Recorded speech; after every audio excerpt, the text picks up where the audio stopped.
Joining us now, Dr. Peter Hotez, co-director of the Center for Vaccine Development at Texas Children's Hospital. He's also the dean of the National School of Tropical Medicine at Baylor College of Medicine.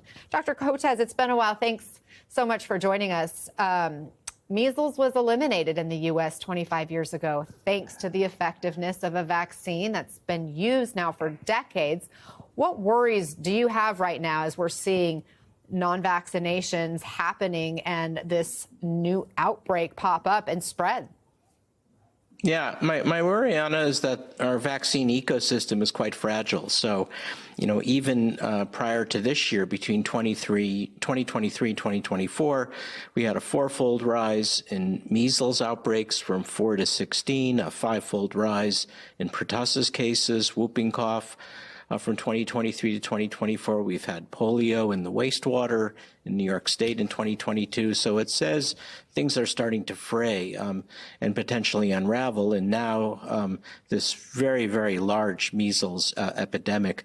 Remember, we're still in the early stages of this. The reason I say that is because it takes about 2 weeks, about 12 to 13 days from the time you're first exposed to measles before you become infected. So it's likely this is just the first round. We're going to see probably a pretty big amplification. I'm already hearing that the numbers are going to substantially increase, the reported numbers by the end of this week. We're not diagnosing a lot of the cases, so the numbers, potentially could be in the couple of hundreds or more. So I hope that doesn't happen, but I wouldn't stick by those numbers of 58. I think they're going to substantially increase. And the fact that roughly on average during a measles epidemic, 20% wind up hospitalizations, pediatric hospitalizations will also begin to climb.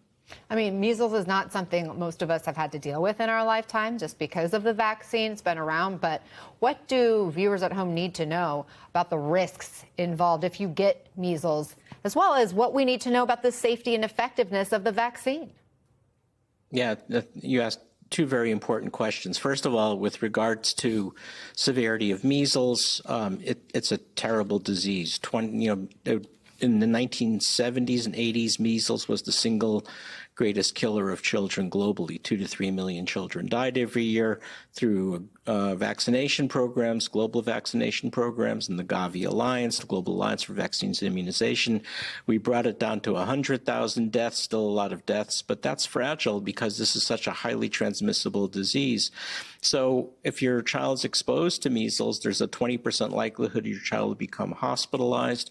One of the major reasons for hospitalization is measles pneumonia, which often requires an intensive care unit admission, sometimes even intubation. There's measles encephalitis. There's hearing loss associated with both encephalitis and measles ear infection, often permanent neurologic damage and damage to your immune system. So this is not something you want to trifle with. And the vaccine is the MMR vaccine, the measles, mumps, rubella vaccine. They're formulated together. It's one of the safest vaccines we have and highly effective, 97% effective in 2 doses. Dr. Peter Hotez, as always, we really appreciate your expertise. Thanks for joining us.